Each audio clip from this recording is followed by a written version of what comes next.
ऐसे कैसे लिखे? लेकिन समझाने वाला भी तो संत होगा तो समझाएगा, नहीं तो नाम कोई नहीं एक्सप्लेन कर पाए। वो कहेगा शब्द है, बोटा मार शब्द, शब्द नहीं सतपुरुष है। पल पल आंख बंद करके उनको देख, जहां जाते हैं उनको साथ रख, हर पल में देख, फिर झूठ कैसे बोलो? जब नाम साथ में है, झूठ कैसे बोलोगे? दगा कैसे करोगे? चोरी कैसे करोगे? लालच कहां से आएगा? गुरुवाओं को देख लो, उनका लालच पूरा ही नहीं होता कभी। वो कहते हैं जितना है चढ़ाते जाओ, हमको चढ़ाते जाओ चढ़ाते जाओ। उनका पैदा ही नहीं है, उनके पास जो बर्तन है ना उसका पैदा ही नहीं, जिनको तुम गुरुआ और सतगुरुआ बोल रहे, उनका पैदा ही नहीं, वो कभी रजेंगे ही नहीं। चाहे वो गरीब थे चाहे अमीर थे, उनको आप भी अमीर ही बनने की, वो भी अंबानी ही बनना चाहते। इधर से प्राइम मिनिस्टर की तरह ताकत जमा करना चाहते हैं, उधर से अंबानी बनना चाहते हैं, उधर से बड़े बड़े लैंडलॉर्ड बनना चाहते हैं। क्या नहीं वो बनना चाहते, जरा सोच लो।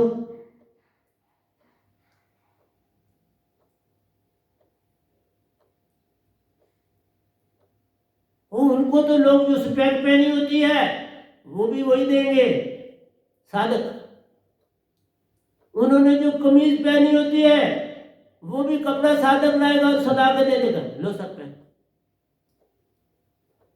जो स्वेटर पहनी हुई है वो भी साधक लाएगा, वो पहन। फिर अपनी आमदनी कहां छोड़ दें? तुम अपने से क्यों नहीं खर्चा करना चाहते अपने ऊपर? मैं ये कहता हूं, अरे कह रहा हूं डंके की चोट से कर, ये बात नहीं कि तुम अपनी पेंशन लगा, नहीं अपनी पेंशन से अपने ऊपर खर्चा कर, बात बन जाएगी। अपने ऊपर किसी भी साधक की कोई चीज मत ले लो, ना तुम्हारी जेब में साधक की चीज होनी चाहिए, ना तुम्हारे पांव में होनी चाहिए, ना तुम्हारे तन में होनी चाहिए, ना तुम्हारी उंगली में होनी चाहिए, ना तुम्हारी गाड़ी में होनी चाहिए। तुम्हारी अपनी नेक कमाई की होनी चाहिए। इसलिए कहा मांगन मरण समान है, मत मांगो। ये थोड़ा है मांगना नहीं, ये मांगना ही है, चुप रह के सब कुछ ले लेना मांगना नहीं है। और क्या है?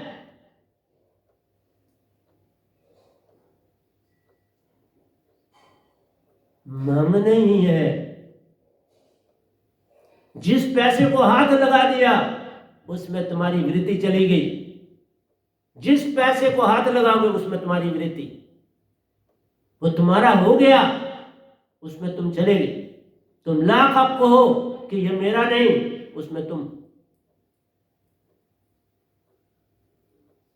इसलिए प्यारी सत्संग जी, अगर लोगों का बस पे चलेगा तो मुझे जल्दी मार देंगे, और मारना चाहिए मुझे।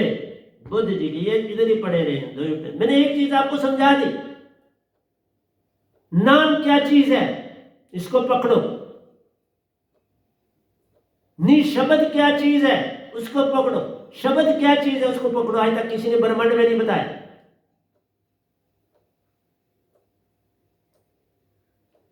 निशब्द हो जाओ, बिल्कुल समा जाओ सतपुरुष, उसका नाम है निशब्द हो जाना, सतपुरुष में समा जाओ। बूंद में आया वो तो अब बूंद की एग्जिस्टेंस कहां रही? जब बूंद समुद्र में पड़ती है तो उसकी कोई एग्जिस्टेंस है, समुद्र की तो रहती। इसलिए समुद्र बूंद में समाये या बूंद समुद्र में समाये, बातें की। लेकिन जब बूंद समाती है तो मैं मान आ जाए। जब ये कहते हैं ना बूंद सिंधु समाना, सिंधु में बूंद समाना, फिर बड़े तुम आकर जाते, बाबा हम में समाता है सतपुरुष, तुम समझते नहीं उसका मीनिंग है। तुम खोगे चाहे बूंद सिंधु समाए चाहे बूंद समाए, तुम कहां एग्जिस्ट करते। लेकिन अगर सिंधु को आने देते हो तो तुम्हारा जो मिटना है फूल बन के जाओ, फिर तुम फूल खिल गया। कांटे कांटे ना रहे, तुम फूल बन गए। वो उस मान सरोवर के ऊपर फूलों कमल के फूल खिले। इसलिए एक लाइन ही मेरे को एक्सप्लेन है कि मतलब 4 दिन भी बोलो एक लाइन तुम्हें नहीं समझ आएगी ना, क्या करूं। गुरु लोग समझ लेते हैं कि मैं अपना सादा जीवन नहीं, अगले की जरूरतों को देखो, फिर उससे हम जो यहां जो गरीब थे उनको देते थे, लिया नहीं। आज भी मैं अपनी पेंशन से, ये नहीं कहता मैं खत्म हो गया, अब सत्पुरुष ही करते हैं, याद रखना मेरी अब कोई चीज मैं नहीं, सब कुछ आप करते हैं। मैंने किसी की कोई चीज ली नहीं, ना लेता हूं ना लूंगा, तो फिर मेरा कहां से होगी। लेकिन जो गरीब संगतें थी उनकी मदद पर रहा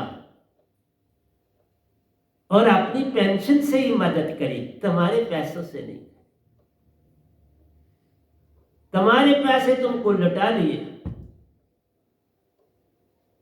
जितने तुमने चढ़ाए से उनसे तुम्हें ज्यादा दिए, क्योंकि जो मैं चढ़ाता था वो मैंने कभी बताया नहीं। जो मैं संगत में चढ़ाता था, बक्से में डालता था, मैंने उसका तो भेद नहीं दिया। लेकिन मुझे पता भी नहीं, मुझे कुछ याद नहीं, पर इतना तो पता आता है कि मैं भी समुद्र में कुछ ना कुछ तो अर्पण करता था।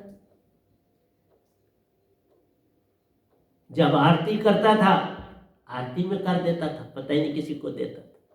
वो आरती का सत्संग में ही आ जाता था, सारा पैसा कहां जाता।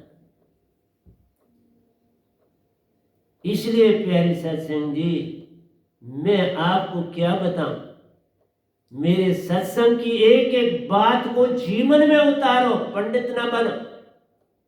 कल मेरे पास 2 साधक आए हुए थे, बड़े प्यारे। उन्होंने प्रश्न किया था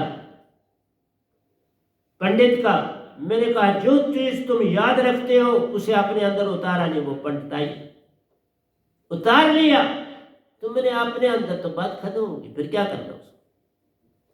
जीवन का मैंने सौंप दिया, सब भार तुम्हारे हाथों में, उधार पतना मेरा है, सरकार तुम्हारे हाथों में।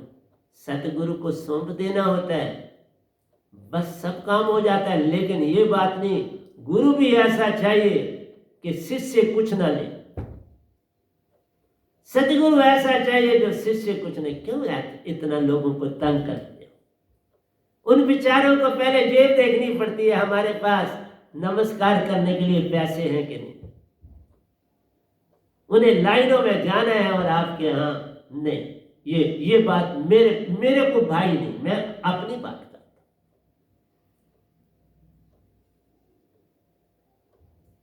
इसलिए सब पैसा पूछ के देख लेना, जिनको दिया उनको अपने से ज्यादा मिले, क्योंकि जो कुछ मैंने डाला था वो आपको ही मिला ना। कोई मैं खाली थोड़ा रहता था कि मैं कुछ ना डालूं, पर मैंने कभी पता भी नहीं लगने दिया, किसी को नहीं लगने दिया। आरती में जाना, सबसे पहले जाना और वहां चढ़ाना, या सब उठ जाए आरती से तो वहां चढ़ाना। इसलिए प्यारी सत्संग जी, मैं कुछ भी आपको एक लाइन ही समझा पाया।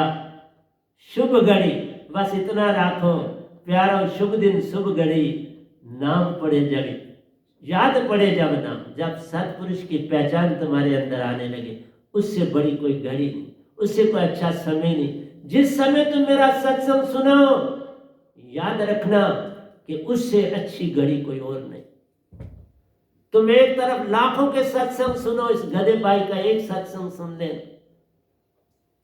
वो खुशकिस्मत कहलाएगा जो इस गधे भाई का भी सत्संग सुनता जाए, उसके अंदर तब्दीली आए। कोई रोक नहीं सकता, कोई रोक नहीं सकता, क्योंकि सत्पुरुष मेरे में एक लाइन में पूरा सत्संग हो गया, समय हो गया, मैं कुछ नहीं कर सकता। अब घड़ी कहती है कि बाबा आगे करोगे तो फिर मिटाना पड़ जाएगा। तो मैंने कहा बाबा ठीक है, मैं यहाँ ही बंद करता हूँ। तो प्यारी सत्संगी प्यार से कहिए, सतगुरु सतनाम सत साहिब जी, सतगुरु सतनाम सत साहिब जी, सतगुरु सतनाम सत। बोल सतगुरुदेव महाराज की जय, सतगुरुदेव महाराज की जय, सतगुरुदेव महाराज की जय। आज के सत्संग के आनंद की जय, आज के सत्संग के आनंद की जय, आज के सत्संग के आनंद।